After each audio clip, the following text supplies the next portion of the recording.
Let me start with something very simple. Over 2400 years ago, a man named Socrates asked a question. He said, if you are on a ship in the middle of a storm, who should choose the captain? Everyone on the ship or one who understands the ocean? Think about that. If everyone starts shouting, arguing, voting for their friends, does that make the ship safer? No, it makes it dangerous. Socrates wasn't insulting people, he was warning about something deeper.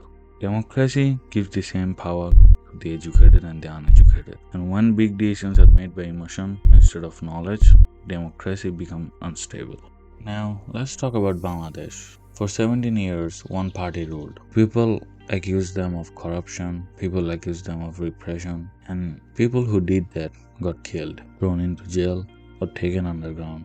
Students protested for quota reforms. They were called anti-nationals. So young people filled the streets, anger built up, and eventually a student-led uprising pushed Sheikh Hasina out of power. That was a historic moment. Young people believed this is our chance. A new political movement formed. Students tried to build something different, educated, organized, modern. They wanted to break the two-party cycle because for decades Bangladesh politics has looked like there is only two party, Army League and BNP. Different colors, same system.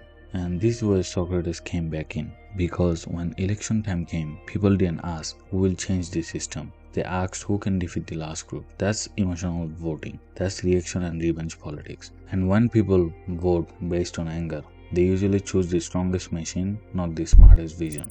Election 2026. BNP had the structure, the network, the organization, the familiarity. The NCP had energy, but elections are not owned by energy. They are owned by machinery. So BNP owned big. Now here's the uncomfortable truth. Many people are asking, did we escape the old politics or did we just rotate power? Because critics have long said Bangladesh suffers from dynastic politics, personality based leadership, corruption allegations across administrations, political violence in cycles.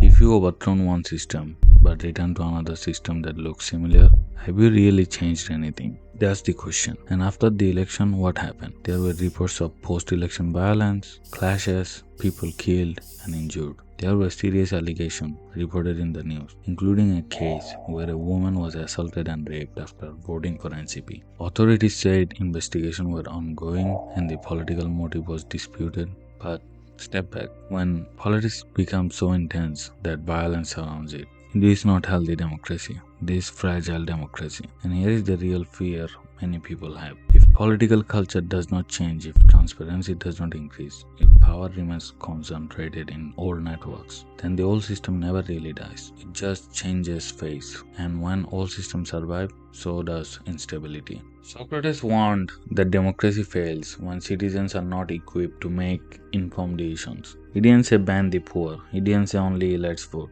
He said governance is a skill. It requires knowledge, understanding, long-term thinking. But what do voters reward? Confidence, charisma, strength, and momentum. They don't reward policy depth, economic literacy, institutional reform. That's human nature. And if you don't build civic education, if you don't raise political standard, if you don't demand transparency from every party, you will keep rotating leaders. Bangladesh doesn't just need new faces. It needs a new political culture. One where voting is informed, debate is intelligent, media is independent, power is audited, leaders are accountable, and especially when someone is trying to do all these things, they don't get killed. Otherwise, history repeats. One party rules, people suffers, anger builds, the rival wins. Disappointment returns, and all these things repeat itself again and again. That's not democracy evolving, that's democracy spinning. Socrates wasn't against democracy, he was against blind democracy. If we don't ask the hard question now, if we don't challenge all parties equally, if we don't demand more than slogans, then 10 years from now, we'll have the same conversation again. Different leader, same frustration.